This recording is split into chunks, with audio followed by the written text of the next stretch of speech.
I am so happy to be here today, Moxy, because I am not dead, nor was I dying a couple of days ago, although I was dying about a week and a half ago. I am so happy to be here today because I just got back from the gym and I did die. Oh, well then I'm talking Yeah. to the ghost of Moxy's past. You are. This whole transparent thing is weird. It's like I'm still as white as I was, Actually, but you're slightly wider.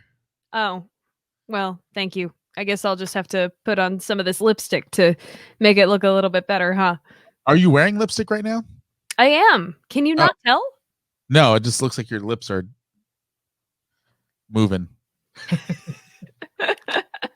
Hey, so before we jump into this week's episode and all the fun stuff we have planned, I owe you an apology. Oh, really? Yes, well, hit record. Jeez. I hit record 55 seconds ago. So and I'm not going to hit record. If I hit record again, then it's going to stop recording. Well, then keep going. All right. So, I don't apologize very often. I have a very strict policy on what I allow myself to apologize about. And I'm here in our new studio space, and Moxy is somewhere, I don't know where. She's far, far away. And as we were building out the space, I kept mentioning to her, hey, we need to upgrade our internet, which we still do. But as I was having this conversation with her, she kept saying, well, I have a thing that you can plug into. And I kept saying, well, that's not going to make a difference because it's not an actual router. It's just a mesh. Well, I plugged into it today. And I did the speed test. And the speed test before I plugged into it was, I want to say like 45 down, 11 up. And which Mox doesn't know what this means, but basically surfing the internet. Is that football? I think that's football. Hike 45 down, 11 up, set, hike. I think. Anyway, so when I plugged in, I did a speed test and it went from 45 up or 45 down, 11 up to 125 up and 11 down and 11 down. So the uploads, or no, sorry, rewind that. 100 and whatever I said, download speed and 11 up. So hopefully this audio and video will sound great and everything will look good, but the upload speed still needs to be increased. But you were partially right, Moxy, and I apologize for not listening to you sooner. Well, thank you for your apology. And while I have no idea what the internet is or what it means or how to work it or use it, I do have the knowledge of what you tell our guests every week, which is plug directly into something. So I really was just telling you to do what you tell other people to do. Yeah, but here's the thing. I'm telling them to plug directly into the actual source. This is basically a network repeater. So the upload speed didn't change at all, which is what we need to change in the inside of our studio. So, but again, like I said, you were partially right, and I should listen to you more often, even though I probably won't. You should. I agree with this philosophy, and I am going to use the fact that this is recorded against you. That's fine. You know what? I say a lot of things on recordings now. I have hundreds of hours of myself recorded, and hundreds of hours more of myself on video. So I am not. That sounds really weird, by the way. A weird thing to say. But yeah, I'm not. When I'm wrong, I'm wrong, and I'm admitting that I was partially wrong. And so, while we still need to talk to your mom about fixing the upload speed, we are at least in the right direction. Do you have anything to say to that? Can you hear me? You muted yourself. Moxy is gone, and I did not kick her out this time. Ah! Okay, there you are. This is entertaining. This is the most entertaining thing that's ever happened to us. You muted yourself again. What the heck, bro? I'm sorry. What is going on?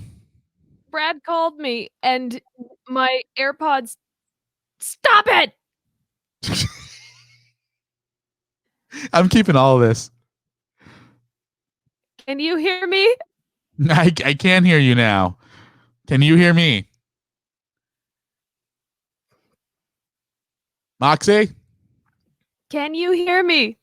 I can. Can you hear me? Hello? Ruben! Hello? I can hear you. This is Can hilarious. you hear me? This is why I've told her time after time not to use her AirPods for this very reason. And I'm gonna put the screen on her completely because this is actually quite hilarious to see her freaking out. Now we see a natural Moxy Ann in an environment where she is not comfortable. Tech support. I can hear you now. On this point. Oh, damn it. I'm so sorry. This is the fault of your lover. He called me. No. Don't you dare blame Brad for this.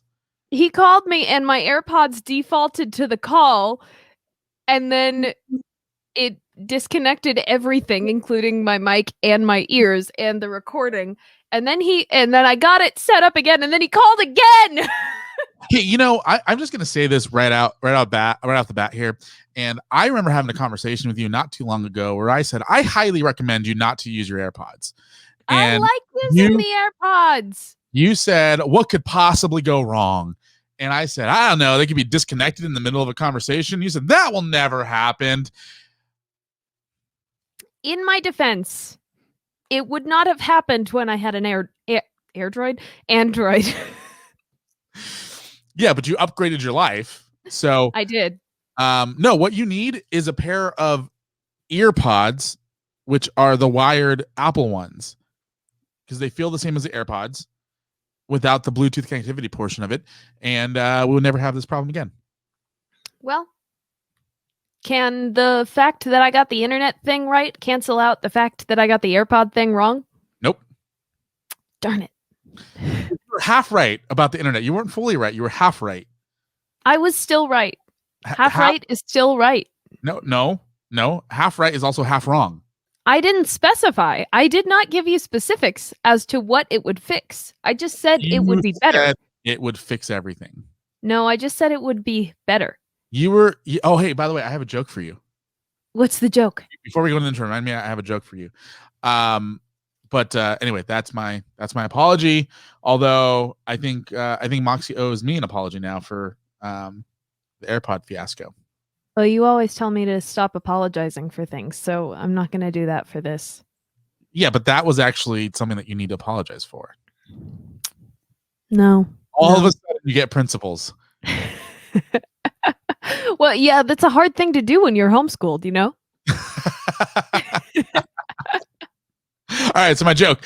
What did Donald Trump say to Joe Biden? What? Don't trip. Oh my gosh. And we'll be back. The following is a podcast about life. Apparently. I can't not listen to music. Friendship and tacos. Let me tell you this, dropping a taco is a national emergency. This is You're My Best Friend. Now here are your hosts, Moxy Ann and Ruben Jay. Welcome back to You're My Best Friend, a podcast about life, friendship, and tacos. My name is Ruben Jay. And I'm Moxy Ann. And Moxy Ann, and this week's episode is going to be a great one. I really have high expectations for what we're going to discuss today. And I think you're going to have fun. I think we're going to have fun. I think our listeners are going to have fun. I agree. I'm really excited for this. And just, I have no idea what's going to happen. But that's usually how these things go. So let's do it.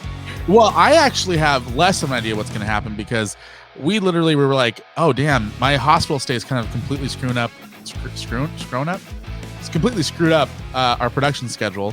And so we had to throw something together last minute to make this happen. And I basically was I'm like, listen, I'm at dinner right now, and then I'm hanging out with Brad after this. So you need to figure out how to fix this and get something planned. So all the responsibility was on Moxy to come up with this week's episode, this week's idea, and all that fun stuff. Yeah. So we'll see what happens. So I claim no responsibility. I put all the blame on her. No responsibility, though. No responsibility, but all the blame. You can't have blame without responsibility. You can't have responsibility without the blame. That's not true. And then I said exactly what you just said, even better. Why are you Michael Scott? I'm not Michael Scott. If anything, I'm Jeff Winger. Who? Community. You need to get on board, honey. I'm not watching Community, and don't call me Shirley. You are going to watch Community one of these days. No. And you're going to love it. No. Didn't you learn that I'm right when it comes to sitcoms when I got you to watch Friends? And Didn't you learn that I'm right when it comes to sitcoms when I got you to watch The Office? You're not right about sitcoms. And No. Hamilton isn't a sitcom. Never mind. It's a Revolutionary War sitcom. You know what? Here's the thing though. I would totally be down for a dramatization version of Hamilton, like a 5-season series of Hamilton. Yes, I would be so down for that. Yeah, and and take some time, with the formation of the Constitution and stuff. But anyway, we need to jump into something good. Go! Alrighty, so this week's Something Good is an article from UPI.com under Odd News, which is what I have enjoyed searching through to find our Something Good episodes. This article is entitled $1,500 Reward Offered for Safe Return of Ronald McDonald Statue. Yes, so the police, this is in Michigan. I'm going to stop you there already. I know who has the Ronald McDonald statue. Who has it? The Hamburglar. No, unfortunately, they did a thorough investigation into the Hamburglar, and he had an alibi at the time. Were you expecting me to say the Hamburglar? No, I was expecting you to say Donald Trump, actually. So this is in Woodhaven, Michigan, and this $1,500 reward is being offered for the safe return of one of the town's most popular residents. And it is, in fact, a Ronald McDonald statue. And it was seated on a bench behind the McDonald's in town. And it was taken at some point last Friday or early Saturday morning. So almost a week ago. And the bench was damaged in the theft. And the police's statement, they said, Ronald has been a big part of the Woodhaven community for many years. And the Grenadier family is offering a $1,500 reward for his safe return. Police are asking anyone with information on the clown statue's whereabouts to contact the department. So, if you or anyone you know does not have an alibi for last Friday or Saturday night, and we're in the Woodhaven, Michigan area, please be sure to contact the local police department if you know anything about the missing statue. Because I have so many questions. Okay, go. So, question number one. Can I know it's a cash reward, but can I just get credit towards McDonald's? I believe they would honor credit in McDonald's. Okay. Can I also make sure that as part of that would be that they actually fix their McFlurry machine? Ooh, that's not going to fly. Yikes. Okay. And if I'm able to help them recapture Ronald McDonald or repossess Ronald McDonald, will they give me a mini bobblehead version of Ronald McDonald as part of the prize? I think something could be arranged. All right. And then I would like at least one day of a hamburger being sold in my honor for helping them find Ronald McDonald safely. Is that something that would be possible? By in your honor, do you mean you're going to get the proceeds, or they're just going to say your name? Just named after me, like the McRuben or something. Only in one location, and you've got yourself a deal. I will now search for Ronald McDonald for the rest of my life. And when I actually have a Ronald McDonald statue that appeared in my house the other day. Wait. When? When did it appear? Sometime between Friday and today.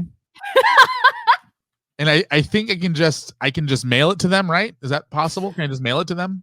You might want to go to UPS. I think they'll have the specs on something of that height, weight, and breadth. Breath? Breadth. Girth? Breadth. Garth Brooks? Breadth. This is really interesting. I'm actually kind of curious to see. Like, okay, first of all, doesn't McDonald's have like 1 million cameras? Like, can't they just look at the camera to see who was there? I know. You'd think that they would be able to look. And also, how big is this statue? Like, how many people contributed to the theft of this thing? Have they looked at the Burger King? Because this could be some sort of like campus, campus tomfoolery going on. Like, you know how the other school's mascots. Well, you don't know this because you were homeschooled, but I know that listeners will know that one of like the things you do in like cross city rivalries is you steal the other team's mascot. Maybe this is, you know what needs to happen? McDonald's needs to go steal the Burger King crown off the Burger King sign. It's payback, retribution. I don't think it's Burger King. I think it's Jack in the Box. That guy did some time. You know who might have done it actually? I think this is more accurate. Arby's. Ooh. Actually, Arby's. No. I take that back. They have a beef with McDonald's. That was good, and you know it. I gotta give you credit for that one. You know what? Here's honestly what happened.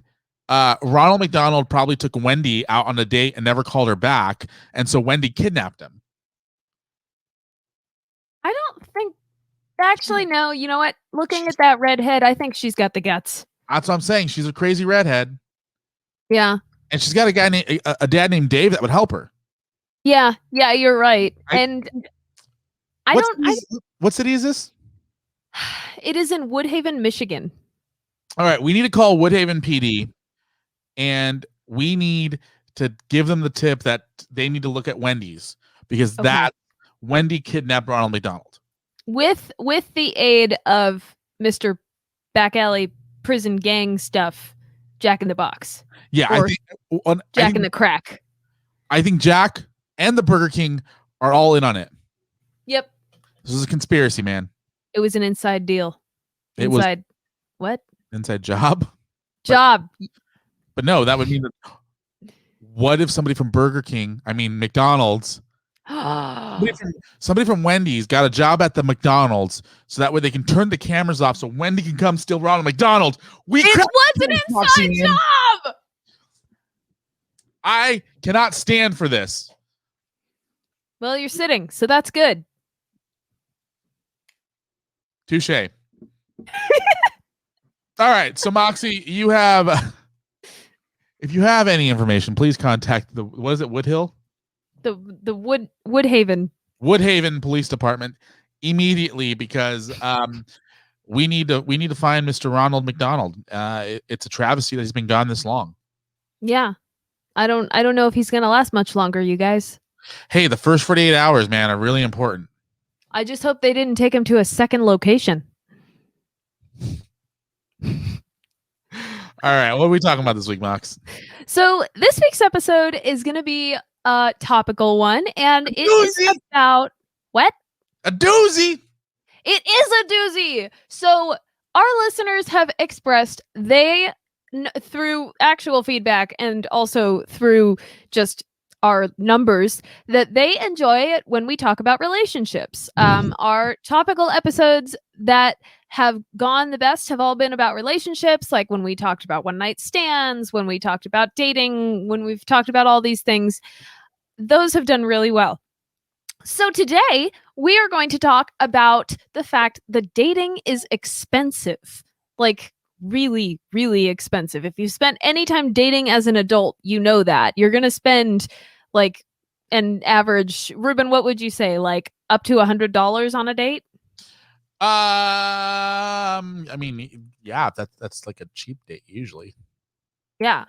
So I wanted to ask you, Ruben, why do you think dating should be expensive? Let's play devil's advocate here for a second. Why it should be expensive? Yeah, because I had a bunch of questions about this because I am not, I spent very little time really in the dating world comparatively. And it seems to me that there should be reasons that dating is expensive. Well, so here's the thing. I think that dating is expensive because people allow themselves to make it expensive. I personally don't think it should be expensive, but we're gonna go ahead and play devil's advocate here. I think that the guy is obviously trying to impress the girl, and so if you go to a fancy place and you do the all you can eat sushi and get let her get as many drinks as she wants, and the bill adds up really quickly, you're trying to show hey, I got the money, I can provide for you, you can have whatever you like, in the words of Ti. I don't know why I said that was so weird. That was a little weird. But I mean, that's the reason why I think that dating would be expensive, is that you're trying to impress the girl or the partner that you're the person that you're dating. But I think it's stupid to spend a lot of money on dates. Yeah. What are some of the best expensive dates, do you think? Because I know, dinner and drinks, and that can really add up, but you've also got stuff like concerts, movies, outings, things like that. What's one expensive date you can think of that might be worth it? You can go to gondola.com and book a gondola cruise in Newport Beach or in Irving, Texas. That's always, and I think code bestfriend10 will get you 10% off your booking. Yes. But and we get absolutely no money from that. I don't know how we are agreeing to promote that and get nothing out of it, but that's part of the deal. But honestly, I think that I've got. Did I ever talk about the date that I went on, the concert date that I went on, and then did I ever tell you about that? I don't think so. I want to hear though. All right, so here's the deal.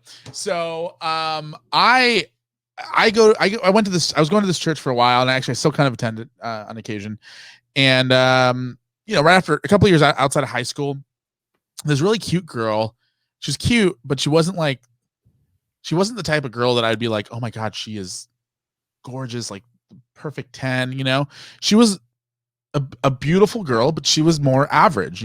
She was, a real girl, I should say. Where not like she wasn't like supermodel skinny or supermodel tall, and didn't have the the feature, as opposed to a fake girl, as opposed to girls who are more fake, who are they tend to put on a lot of makeup and make themselves put the push-up bras on and make themselves look good. Needless to say, she wasn't the type of girl that captured my attention right away. And all of a sudden she started coming around, and I would see her, and we'd be friendly or whatever. And then finally one day, I'm in the kitchen, I'm cooking some food, and she stops and she goes, hey, so I'm so and so, what's your name? I'm like, oh, I'm Ruben, nice to meet you, and how long you been going to the church, blah blah blah. We start talking, and she walks away, and I'm like, well, that was cool, that was interesting. She's been around for a couple weeks, and first time we actually had a conversation, and I'm like, all right, whatever. And then the next week rolls around, and she went out of her way to come back and say hi. Because she was supposed to be working on the other side of the building. She was volunteering. And she comes back and she goes, hey, how's it going? I'm like, hey, welcome back. And we're talking. And she basically made it known that she kind of went out of her way to, so, oh yeah, I just wanted to come over and say hi real quick. I'm like, oh, that's cool. Whatever. And she left, and someone's like, hey, I think she might like you. And I'm like, I don't think so. No one likes me. And that was really sad. You're laughing because it's true. I'm laughing because it was sad. Anyway, so after a couple of weeks of this, it's kind of becoming clearer that she might kind of be interested in being more than just friends that talk on Wednesday night church group. And that is a specific category of friendship. It's a very specific category. Friends that talk on Wednesday night at church group. Yeah, almost so specifically that it was almost during the same time frame too, between 5 and 9. But that might be a little too specific. Working 5 to 9. That's the way it works, right?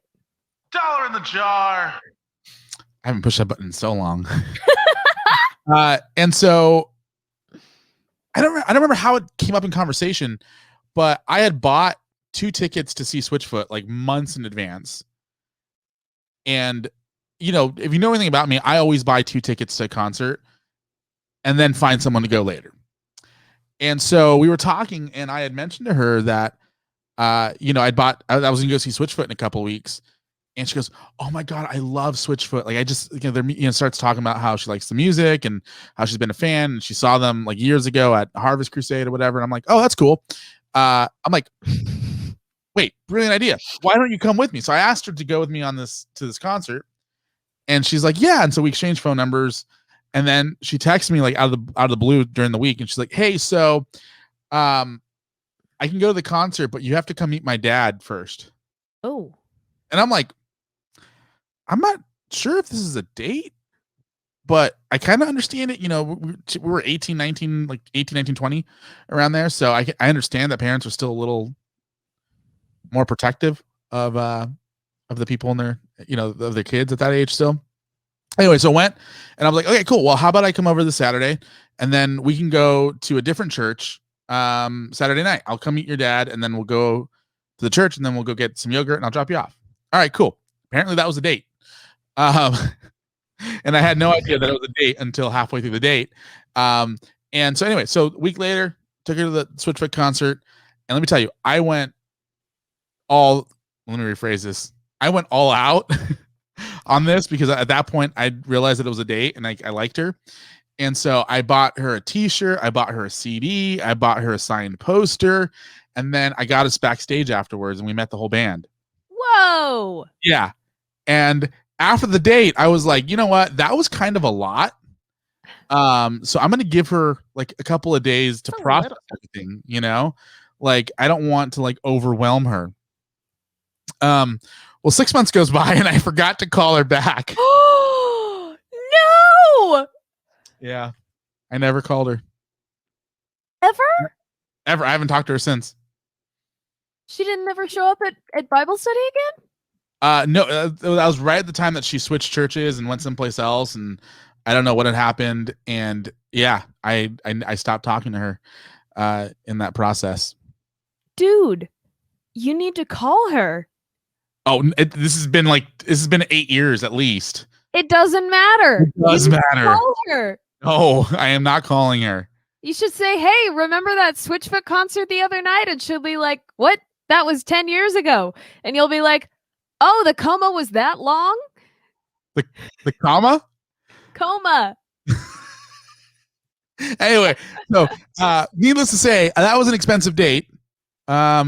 And it was probably with the woman I was supposed to marry, because I actually really did like her a lot. But I liked her so much that I didn't call her back. And she never called you? No, she was probably waiting for me to call her. Dude. I'd probably we probably would have never met. I'd probably be married right now. What's her name? I'm not. Nope. What's her name? Nope. What's her name? Not doing that on the air. You gotta tell me off air. No. No. Tell me. Nope. Not gonna happen. Not gonna happen. All right. Well, okay. So we know concerts are a great expensive date. And personally, like, my favorite expensive date is something out of the ordinary. I like doing different weird things. Honestly, that's not an expensive date. Never mind. My favorite expensive date is going to a nice dinner, which is really boring. I know. But the dates that I really, really like don't actually cost that much usually. So that's the only defense I have in favor of expensive dates. I feel like they're usually done like to impress people. Would you say that you wanted to impress her on that date? I mean, the fact that I took her backstage to meet the entire band, which, by the way, how did you get backstage? Oh, I know people. Who do you know? You do realize I do interviews for a living, right? I make friends. It's the same way I got backstage at the Alter Bridge concert. You got backstage at the Alter Bridge concert because Miles Kennedy took pity on you. The first time.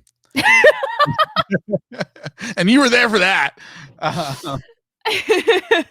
not talk about that. So So expensive dates, obviously, they are normally done in order to impress somebody, in order to make somebody want to go out with you again. A lot of people say that, like, it takes a certain amount of time to stop impressing your possible partners or new partners. So I looked up an article about the cost of dating from a website called simple.com, and they asked the question, they did a study, and they said, when do people stop trying to impress new partners with money? 37% of people say they have to go on at least 5 dates with the person before they stop trying to impress them. Yeah. Yikes. And 36% say it's not until the first time they have sex with someone. 35% say they need to have their first kiss with someone, which kind of seems like it should be the other way around, but it's so same. And then 34% say they need to stop. They don't need to try to impress their partner by spending a ton of money anymore once they're official. Like once you've sealed the deal, basically, is what I'm getting from this. Here's kind of the funny part about that is I'm still traditional enough to think that, like, if you're sleeping with somebody, doesn't that make you kind of official? I would think so. Yeah. Like I know you and I are a lot more traditional to a certain degree. I know I am, at least, or I know you are much more traditional than I am, in the fact that, like, marriage, then the sexy time. But like I'm thinking to myself, like, I'm not gonna, like, I don't know. I just don't think that you should be sleeping with somebody on the first couple of dates. But at least, like, you should wait till you're official with them to, like, sex should be at least part of, like, the like, sex should be the initiation to being official, at the very least, if not the initiation after you're official, At the very least, yeah. I mean, if sex happens in a relationship for me, he's not getting away. That's it. You're done, dude. This is it. Yikes. Yikes. So obviously, like, expensive, not necessarily considered a good thing, especially in this context. Are there reasons that going on expensive dates might be good? I don't think so. I mean, honestly, I don't really see the net positive behind it. Because if honestly, it feels like to me it's a waste of time and money. But yeah, I really don't know how to answer that, other than for me, I don't think it makes that big of a difference. I don't think it's going to make a difference between spending $200 on dinner and versus spending, maybe $50 on dinner and having a great time. Either way is going to make that big of a difference on whether or not they're going to come back. Yeah. I think true. I also think that the more expensive the dinner is, the more expectation is on how that night's supposed to end. Yeah, seriously. Like if I'm going to spend, $300 on dinner, I'm going to want something, a little something. I mean, I know when I was single, I went on a bunch of first dates that didn't turn, and I went on one second date. Single? What?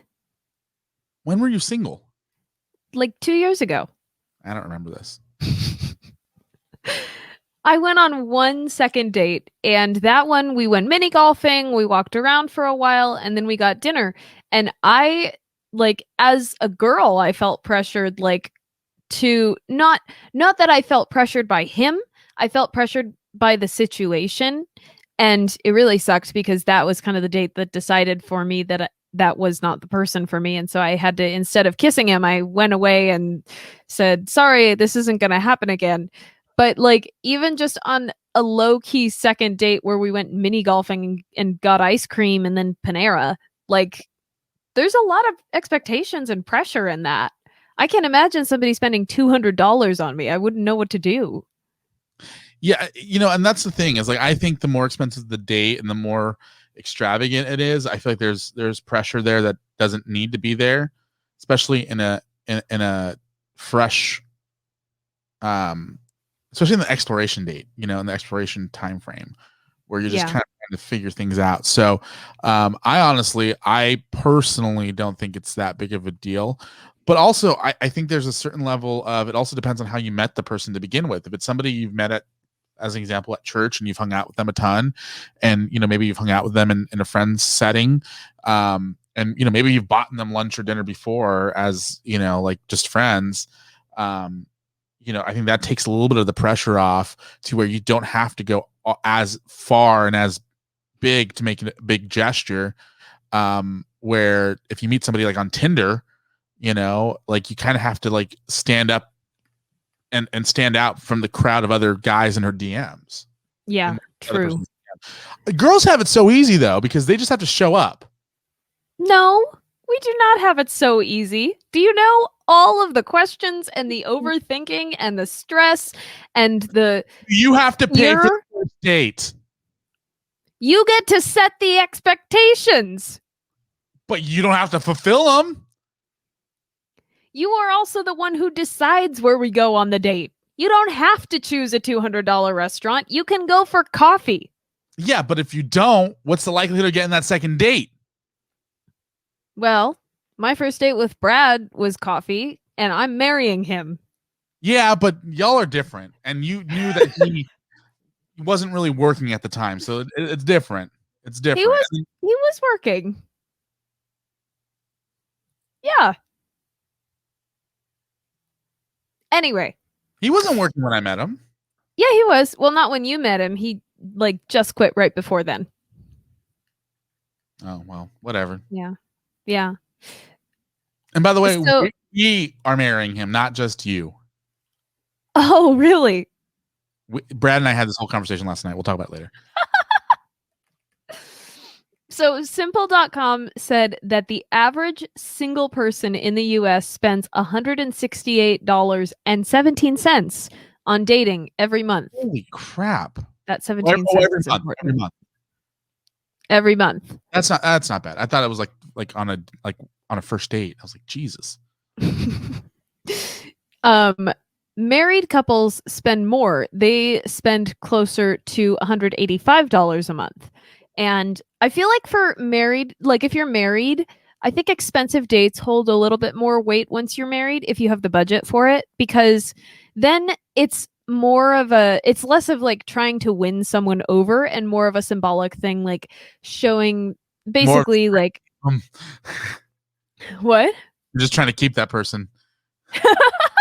Well, you're trying to keep them, or you're trying to, like, in a non-weird way, you're trying to show them that, like, hey, I value you enough that, we're still locked in. I don't have to try and win you over. I don't have to try and keep you, but I still want to take you out for a nice dinner and drinks or a concert or something fun to do together because I value you. And, not that the amount of money you spend on a date is a reflective of the value that you put on the person, but it says something to a woman when you're willing to spend money on them, even though they know they already have you. Yeah, no, I agree. I think once you're married, it's actually kind of important to do kind of fancier dates, especially if it's before having kids and like after the kids are old enough to like move out. Mm-hmm. Like it's kind of important to keep that relationship kind of going. I also think it's important. I've learned from other people that it's important to continue to date the person you're married to. Like you don't stop dating that person just because you're married the person. Like you still take them out. Like date nights need to be important. I think Lori Bischoff, which by the way, shout out to Eric Bischoff. That's how really that should have been our something good. Whoop, whoop. Just FYI, Eric Bischoff was a guest early on in the podcast. Was recently announced he's going to be inducted in this year's WWE Hall of Fame. So Eric, congratulations, man. We're really rooting for you, and that's awesome. But Lori, his wife, was also on the show about a year ago, maybe. Yeah. And she said that one of the things that has kept their relationship going, and they've been married, I think, for 36 years now, is that they continue to have date nights. And Eric made it a priority for them to make sure that they continue to go out on dates while they're married. They have the best relationship. I love those two. Knowing that there are couples out there like that really gives me hope for my own marriage. I loved interviewing both of them. You wouldn't think that personally, like, I'm not a fan of wrestling at all. That's not something that I'm into. I did not foresee the interview with Eric Bischoff. What? Yes, The rest that's yours. I know. Yeah, that's yours. I had another one. I love how you raised the wrong hand up first. Shut up. No, I mean, when we had Eric on the show, I didn't foresee that being one of my favorite episodes, but honestly, he was one of the best guys to talk to. And his wife, Lori, was equally awesome. If you haven't listened to our interviews, either with Eric or with Lori Bischoff, you should definitely check those out because they were profound. Absolutely. They're both phenomenal people. Absolutely. So let's talk about what I want to talk about more and what I prefer, because I am a cheap date girl. I love cheap, unique dates. I love expensive dates where we get to dress up fancy and order dessert, but do you not order dessert on normal dates? No, you know what? I have never dated somebody who enjoyed ordering dessert at a restaurant. I mean, I don't enjoy ordering dessert either, but like on a date, I probably would at least order something. I can't say I have been on too many dates where we went to like a nicer restaurant and then at the end when the waitress was like, "Do you want dessert?" We said yes. See, I'm not really a dessert person in general. That does surprise me, considering your affinity for cheesecake. Okay, hold on. Cheesecake isn't dessert, though. What is it? Life. Cheesecake is life. Also dessert. You know, when the Bible says that God breathed life into Adam, it was really cheesecake. God did not breathe cheesecake into Adam. He would have died. No, he wouldn't have. He came to life. Why do you think I come to life when cheesecake's around?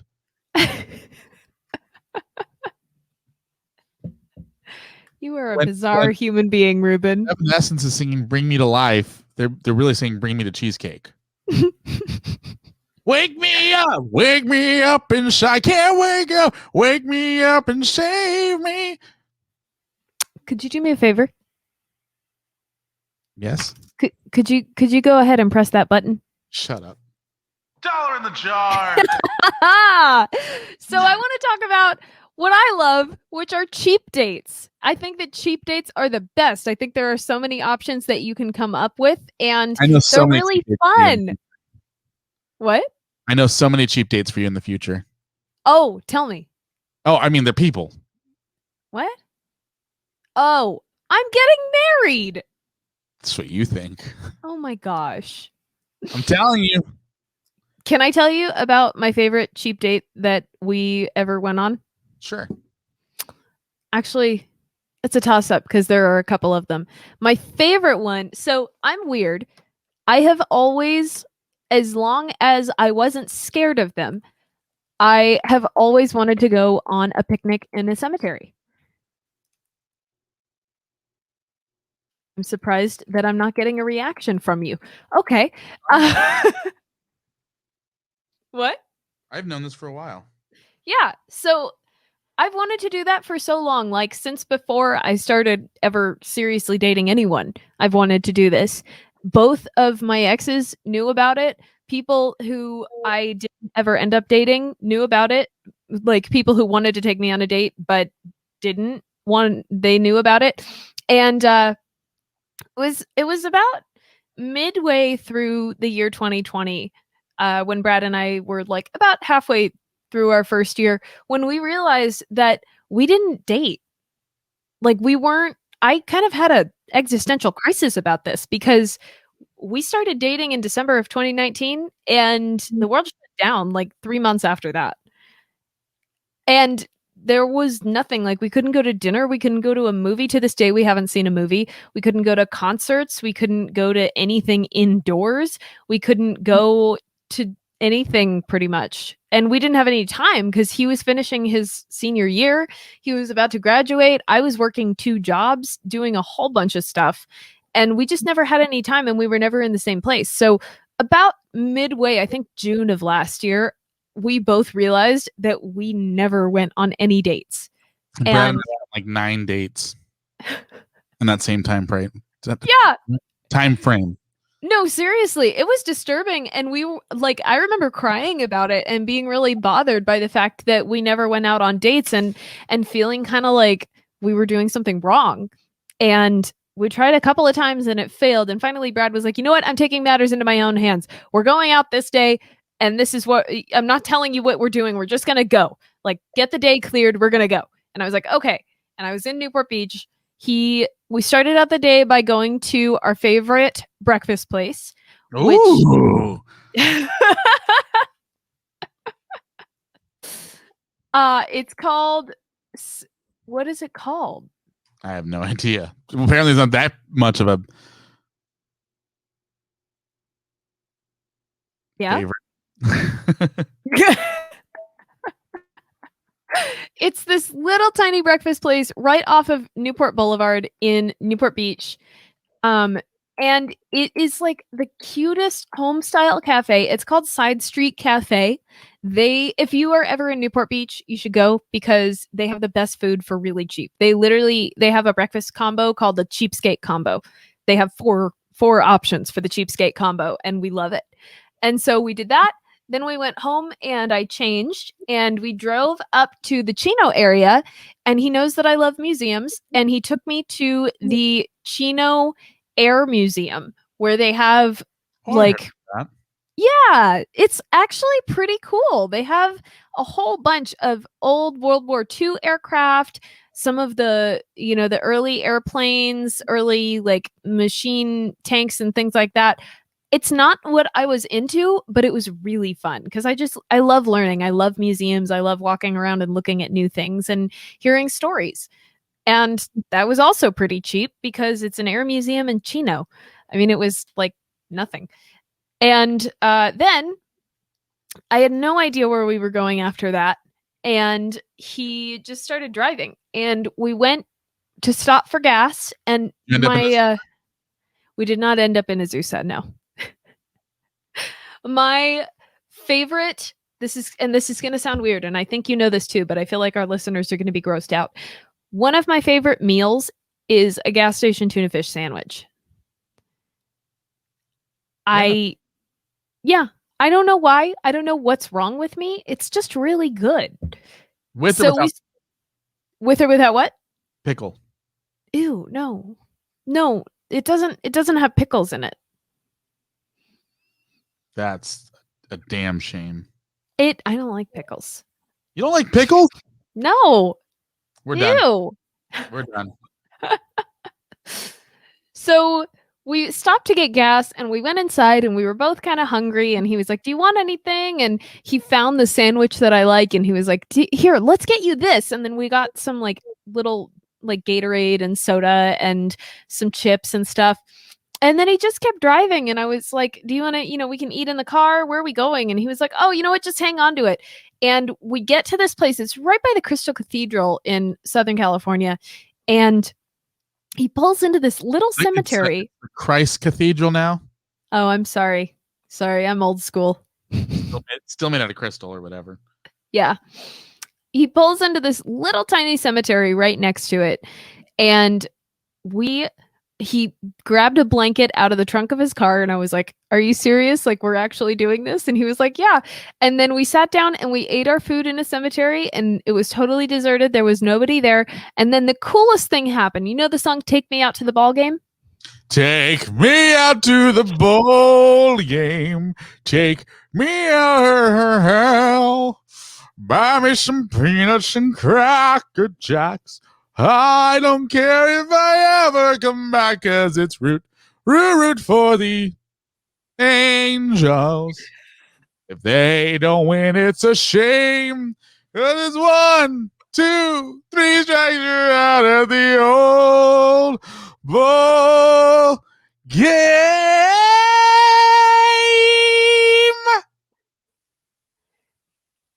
Ouch. Sorry. So we're eating there. Also, $1 in the jar. Yeah, there you go. We're eating there And we start walking around, and he said, this isn't a big deal, but there's actually somebody really cool buried here. And I said, who? And he said, the guy who wrote the lyrics to Take Me Out to the Ball Game. And then we walked around. No.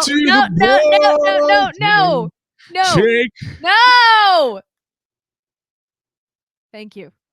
Buy me some peanuts and crack. Entire cemetery until we found Jack Godfrey Knopf, or Jack Norworth's headstone, and it actually has the lyrics to the song that. What song is it again? I'm not telling you. I need to know. What song is it? No. I'm not.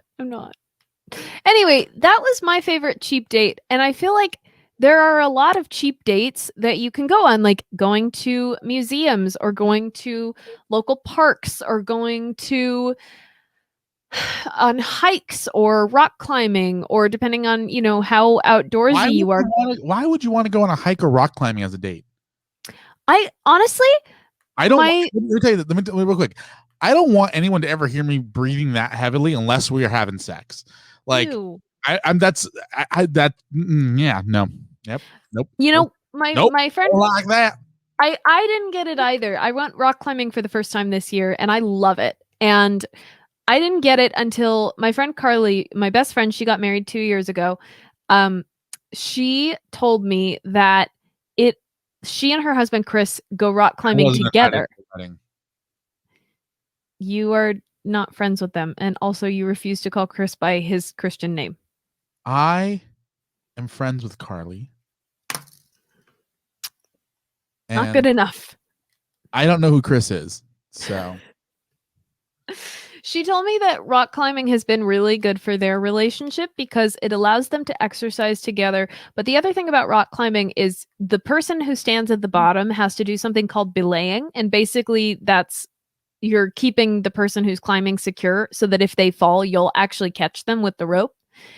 And she said, for their trust, it's so good for them because they're constantly trusting each other. Like, one is climbing and trusting the other one to catch them if they fall, and vice versa. It's good exercise. It's a great bonding thing for them to do together. And it's awesome. And that's pretty cheap, honestly. You do the cost of a gym membership, and that's your date.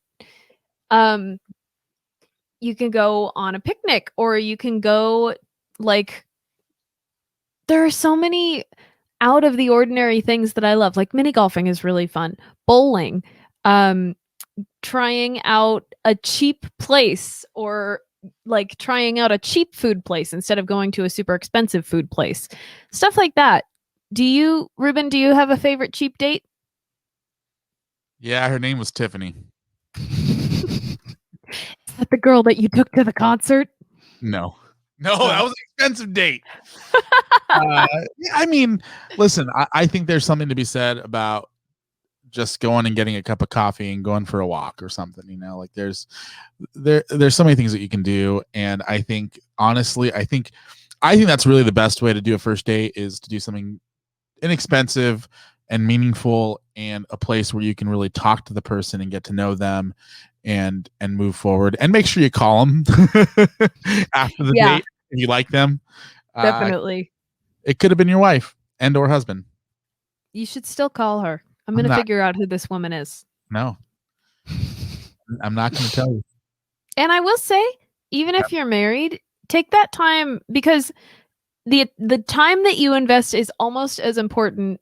Like, the time that you spend planning it, that you invest in planning it, is just about as important as the actual money that you invest in the date.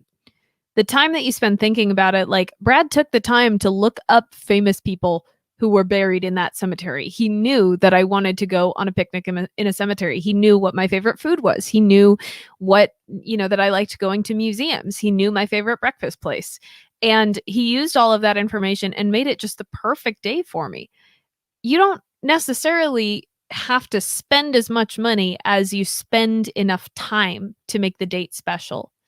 And I think it's so easy for people to just cop out and spend $200 on an expensive date.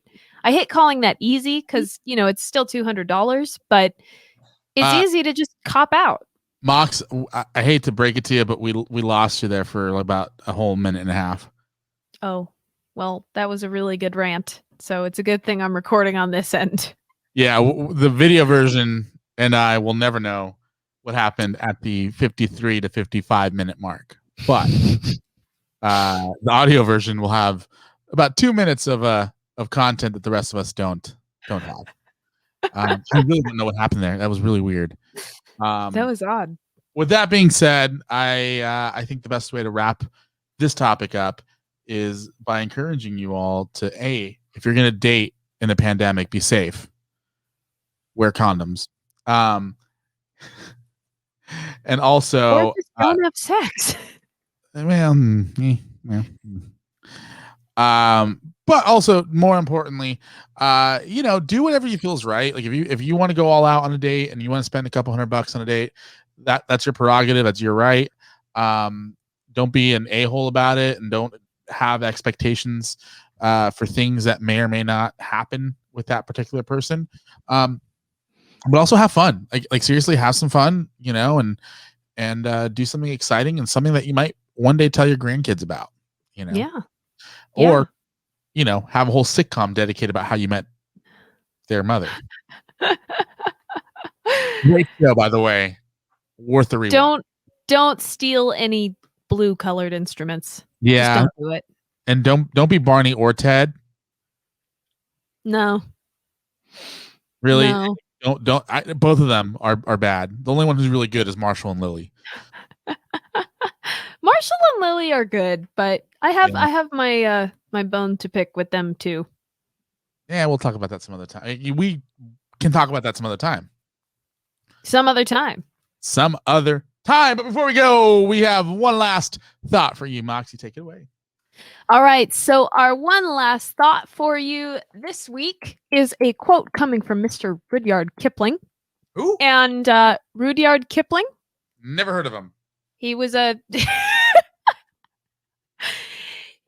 a famous English journalist, early 1900s era. But Ruben, I think you'll like this quote specifically. Our quote for this week from Mr. Rudyard Kipling is inspirational, timeless, and really applies to today. Never look backwards or you'll fall down the stairs.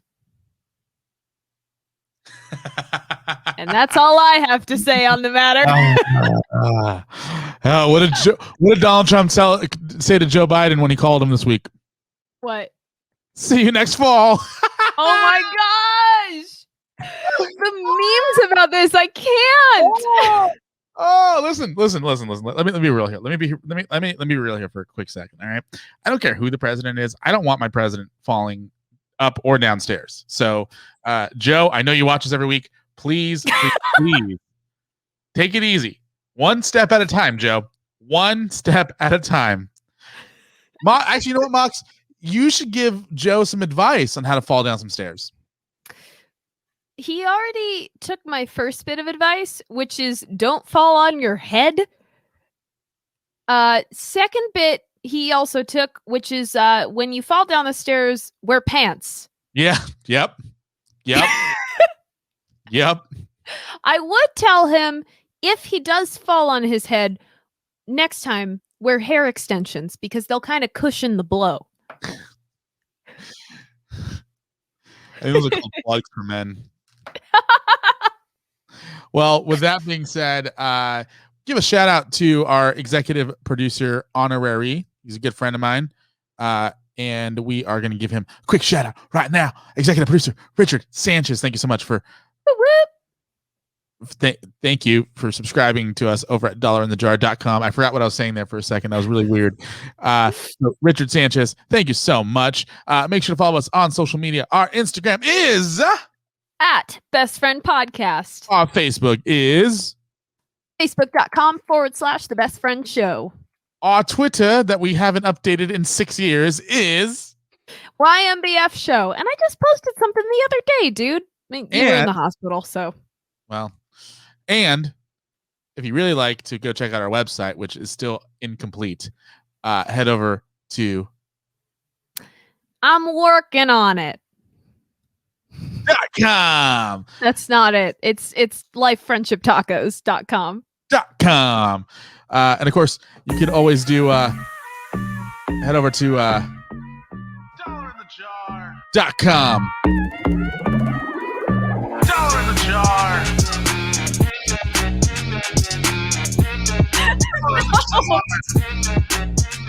$1 in the jar. All right.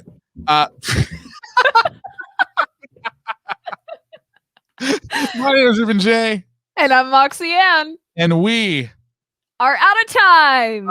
And if you're available Tuesday at 8 p.m. Pacific time, head over to bandpodcast.com and join me and my friend Paris for a whole new podcast. That's a podcast about bands, right? Goodbye.